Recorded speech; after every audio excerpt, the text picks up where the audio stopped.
4월 22일 토요일 주님의 교회 말씀 묵상입니다. 민수기 16장 36절부터 50절까지 말씀. 여호와께서 모세에게 말씀하여 이르시되 너는 제사장 아론의 아들 엘르아살에게 명령하여 붙는 불 가운데에서 향로를 가져다가 그 불을 다른 곳에 쏟으라. 그 향로는 거룩함이니라. 사람들은 범죄하여 그들의 생명을 스스로 해하였거니와 그들이 향로를 여호와 앞에 드렸으므로 그 향로가 거룩하게 되었나니 그 향로를 쳐서 제단을 쌓는 철판을 만들라. 이스라엘 자손에게 표가 되리라 하신지라. 제사장 엘르아살이 불탄 자들이 드렸던 놋 향로를 가져다가 쳐서 제단을 쌓아서 이스라엘 자손의 기념물이 되게 하였으니 이는 아론 자손이 아닌 다른 사람은 여호와 앞에 분향하러 가까이 오지 못하게 함이며 또 고라와 그의 무리와 같이 되지 않게 하기 위함이라. 여호와께서 모세를 시켜 그에게 명령하신 대로 하였더라. 이튿날 이스라엘 자손의 온 회중이 모세와 아론을 원망하여 이르되 너희가 여호와의 백성을 죽였도다 하고 회중이 모여 모세와 아론을 칠 때에 회막을 바라본즉 구름이 회막을 덮었고 여호와의 영광이 나타났더라. 모세와 아론이 회막 앞에 이르매 여호와께서 모세에게 말씀하여 이르시되 너희는 이 회중에게서 떠나라.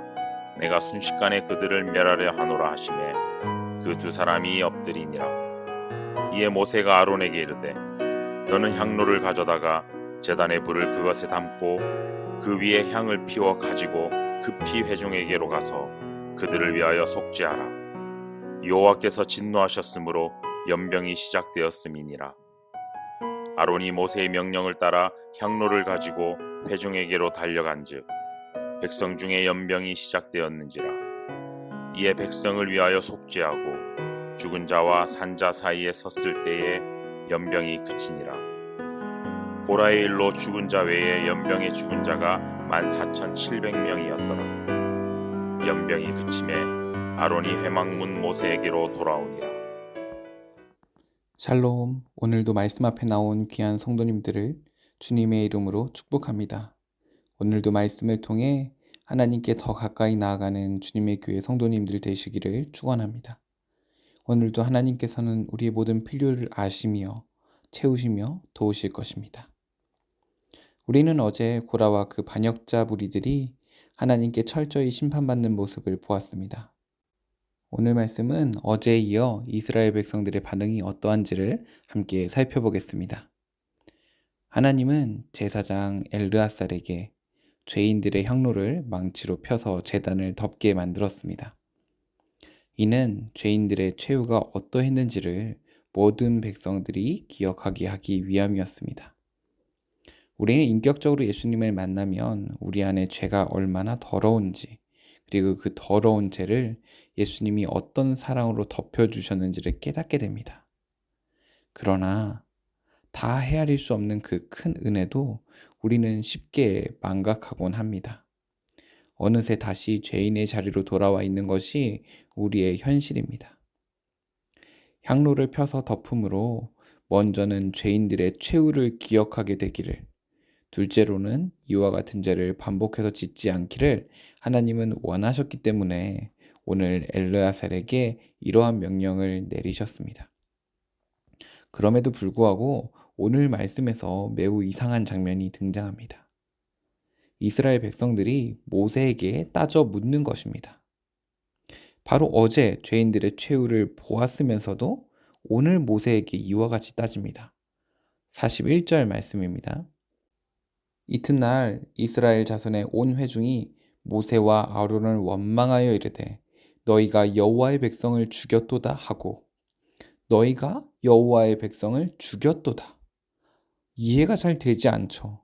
어제 분명히 모세와 아론이 죽였던 사람들, 즉 하나님께 심판받았던 사람들은 여호와의 백성이라기보단 반역자들이었습니다. 하나님의 뜻에 맞서서 내가 바로 가장 높은 자리에 앉기 원했던 그들을 오늘 온 회중들은 여호와의 백성이다라고 말을 하고 있습니다. 이 반역자들을 여호와의 백성이라고 표현하는 것이죠. 아마도 고라와 함께 죽은 250명은 이름이 있는 리더들이었기 때문에 그들과 친분이 있거나 그 영향력 아래에 있는 사람들이 주가 되어 이와 같은 주장을 펼쳤을 수도 있을 것이라고 생각됩니다. 하나님의 뜻과 상관없이 반역을 저지른 자들에게 여호와의 백성이라고 말하는 모습. 이를 통해 이스라엘 회중이 고라와 그 무리가 일으킨 반역의 심각성을 제대로 깨닫지 못했음을 알 수 있습니다. 어제는 초자연적인 놀라운 현상 가운데 놀라고 두려워하고 도망갔는데 오늘은 그것들을 또 까맣게 잊고 하나님 앞에 다시 죄인의 모습으로 나아갑니다. 하나님은 죄를 그냥 보고 넘기진 않으십니다. 하나님은 죄를 참지 않으십니다. 죄에 대해서 반드시 벌하셔야 하는 분이십니다. 42절 말씀입니다. 회중이 모여 모세와 아론을 칠 때에 회막을 바라본즉 구름이 회막을 덮었고 여호와의 영광이 나타났더라. 그들의 죄악된 순간에 즉시 하나님이 나타나셨습니다. 그리고 온 이스라엘 회중들에게 멸하겠다라고 선언을 하시죠. 모세와 아론에게는 이들을 멸할 것이니 어서 이 회중을 떠나라고 합니다. 45절 말씀입니다. 너희는 이 회중에게서 떠나라. 내가 순식간에 그들을 멸하려 하노라 하시매 그 두 사람이 엎드리니라.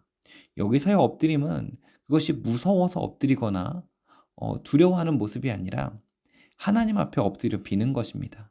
누구를 위해서요? 자신들이 아니라 이 온 회중을 진멸시키려는 하나님께 이 회중들을 용서해달라고 비는 것입니다. 바로 어제 온 회중을 진멸시키려는 하나님의 진도를 이렇게 두 사람이 막았음에도 불구하고 죄가 죄인지 모르는 죄인들로 인해 이스라엘 백성들은 다시 멸망의 순간을 앞두게 되었습니다. 250여 명의 지휘관들이 하나님에게서 나온 불에 다 그 자리에서 죽었음에도 불구하고 이스라엘 회중은 여전히 깨닫지 못하고 있습니다. 이 사건이 발생한 지 하루도 지나지 않아서 모세와 아론이 여호와의 백성을 죽게 했다고 또다시 원망하므로 이 백성들의 죄의 뿌리가 얼마나 깊은지를 우리가 알 수 있게 합니다. 모세와 아론은 다시 하나님께 엎드려 회중을 위해 중보 기도를 합니다. 그러나 이번에는 하나님의 심판이 실행되었고 연병이 이스라엘 백성 가운데 급속하게 퍼져 나갔습니다. 하나님이 이스라엘 백성 가운데 재앙을 내리시자 모세는 백성을 살리기 위해 아론에게 속히 향로에 제단의 불을 담고 향로에 향을 피워 이스라엘 회중에게 달려가서 그들을 위해 속죄의식을 행하라고 지시합니다. 아론이 모세의 명령을 따라 급히 향로를 가지고 회중에게 달려갔습니다. 하지만 이미 수많은 사람이 연병으로 죽어가고 있었습니다. 아론이 죽은 자와 산 자 사이에 서서 향로에 향을 바침으로 연병이 멈추게 되었습니다. 대제사장 아론이 죽음을 무릅쓰고 백성을 위해 속죄함으로 더 이상 피해는 발생하지 않았지만 이 재앙으로 인해 무려 14,700명이 죽었다라고 성경은 기록하고 있습니다. 고라의 무리가 분향한 것이 하나님의 진노를 초래했던 반면 모세의 명에 의해 대제사장 아론이 분향한 행위는 여호와의 진노를 가라앉혔습니다. 오늘 우리가 기억해야 할 것은 이 백성들의 무지함입니다. 죄가 죄인 줄 모르는 것도 죄입니다. 그래서 우리는 힘써 무엇이 죄인지를 알아야 합니다. 말씀은 우리에게 거울과 같이 우리의 삶을 비춰줍니다. 무엇이 잘못되었는지는 나의 기준이 아니라 하나님의 기준, 말씀이 기준이 되어서 하나님이 기뻐하시는 것은 정답이요. 하나님께서 기뻐하시지 않는 모든 것이 오답임을 기억하며 하나님의 뜻대로 살아가기를 결단하고 실행하는 우리가 되어야 할 것입니다. 오늘 이 무지한 이스라엘 백성의 모습이 우리의 모습이 아니기를 소망합니다. 만약 우리의 모습이라면 이제 죄가 죄인 줄 알고 죄를 깨닫고 죄를 멀리하고 죄를 싫어하게 되는 우리가 되기를 소망합니다. 기도하겠습니다. 조신 하나님, 하나님의 자녀로 살아가며 이 땅 가운데 하나님의 뜻을 이루며 살아가고 싶지만 우리는 여전히 너무나 연약하여 하나님의 뜻대로 살지 못하고 내 뜻대로 살아가고 있습니다. 또 때로는 죄가 죄인 줄 모르고 죄를 지으며 살아가면서도 아무런 죄책감도 느끼지 못하고 있습니다. 하나님을 사랑할수록 죄가 무엇인지 알게 하시고 미워하게 하시고 죄에서 멀리 떠나 하나님께로 가까이 나아가는 우리 한 사람 한 사람 되게 하여 주시옵소서. 오늘도 우리를 돌보시는 하나님께 나아갑니다. 감사드리며 예수님의 이름으로 기도합니다. 아멘. 오늘 주신 말씀을 붙들고 환우들을 위하여 함께 기도의 자리로 나아가겠습니다.